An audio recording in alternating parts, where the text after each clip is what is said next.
Stephen Flynn is with us this morning. Hi, it's good to see you. Thanks for taking the time to join us. Thoughts on Diane Abbott, first of all? I think it's a pretty sorry state of affairs. Natalie Elphicke is obviously welcomed with open arms. The right-wing populist into the Labour Party, Diane Abbott, obviously gets her membership back at the very last minute but isn't allowed to stand. I'd just like to thank Diane for everything she's done as a trailblazer for women in Parliament, but also as the first black female in Parliament. She's a phenomenal individual and her legacy is going to be long-lasting.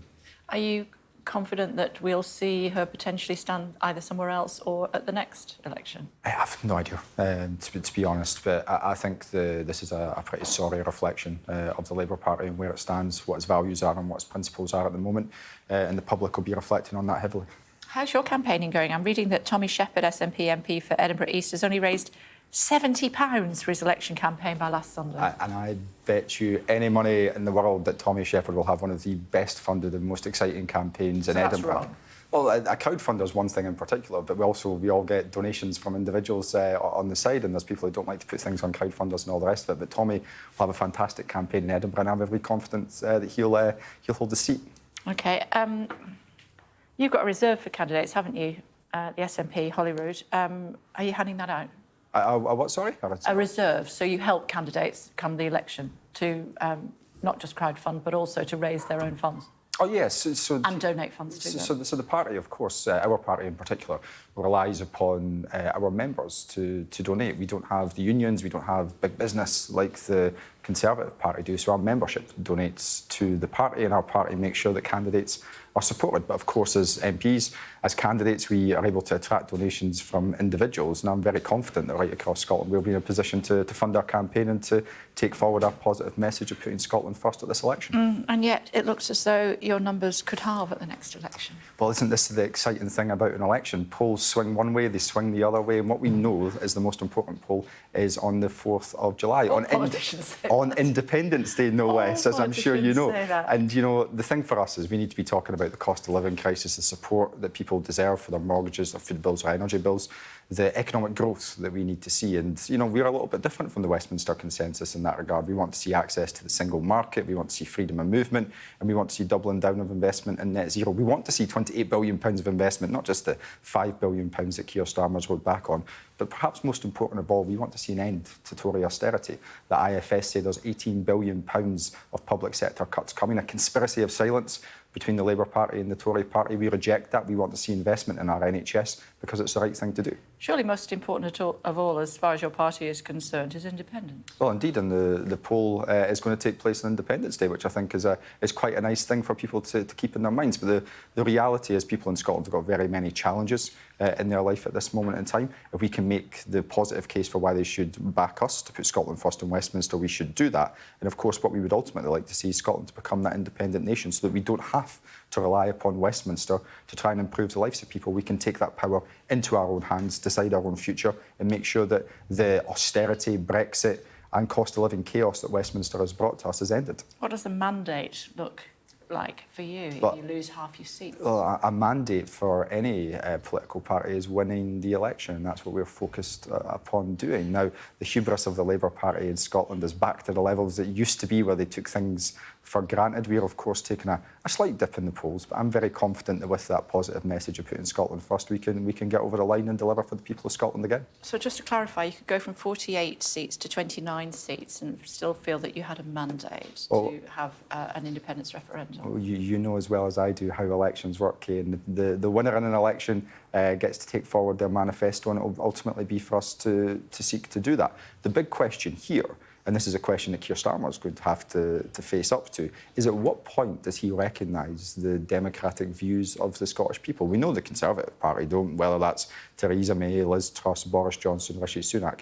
Is Keir Starmer seriously going to go into the election and say that he's going to stick to the same policy platform as the Conservative Party when it comes to the people of Scotland, 50% of whom back Scottish independence? OK, so just to clarify, you could lose half your seats and feel like winners? Well, I'm looking to retain every single seat that we have and also looking to win other seats from other parties, because that's what you do in an election. I'm very confident that with the policy platform that we're going to put forward, with the very clear fact that we're the ones who always put Scotland first in Westminster, unlike all the other political parties, that we've led the charge in Westminster on things like the ceasefire in Gaza, which of course is very pertinent to this election, that people will continue to put their trust in the Scottish National Party in the way they've done in the past. So just to clarify, you're completely confident that even if you lose half your seats at the next election, you could go with all confidence into Downing Street and demand a referendum as part of power sharing? No, the premise of your question there, Kay, seems to suggest that the SNP is going to lose a lot of seats, and I'm not. It's not me saying that. Looking at the polls, it's not looking good. Come on. But there is only one poll that matters, and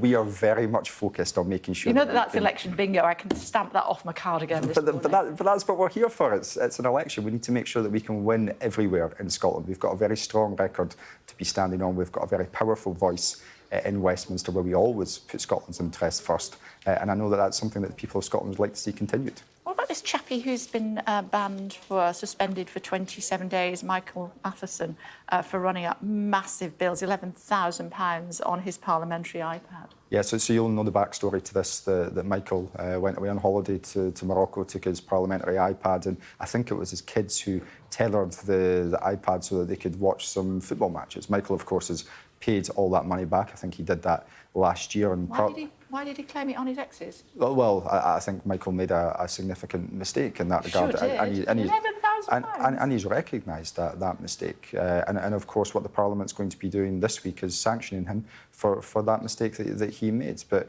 ultimately, I think all of us in life do make mistakes. The due process has to be followed, and that's what's happening this week. Yeah, but a mistake is to let your kids use your iPad when you're away to watch the footy and then to realise that they run up an £11,000 bill. It's a very different thing to then claim that on your expenses. And of course, Michael has paid all that money back. And but he claimed it on his expenses. Yeah. He wanted the taxpayers to pay for his kids to watch the footy when they were on holiday.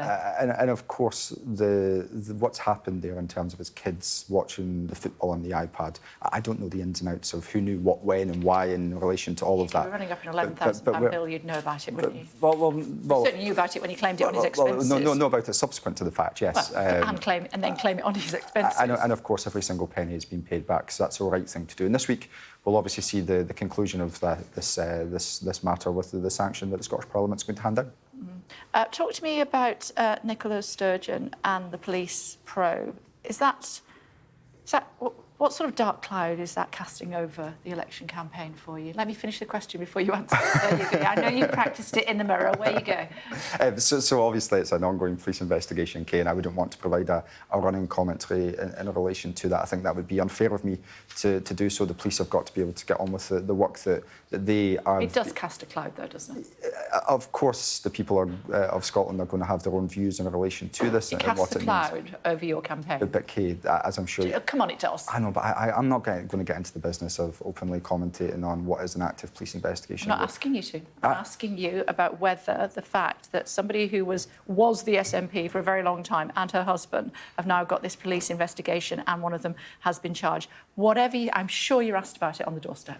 Actually, I've not had a conversation on the doorstep about it in a long time, because obviously the investigation has been going on for a significant period of time. But you know as well as I do that irrespective of anything I say in relation to this, it's going to make news. And I believe that the police should be allowed to follow through with the process that they've started. That's the right thing to do. They should be able to act without fear or favour, and that's what I'm saying. Good to see you. Thanks very much indeed.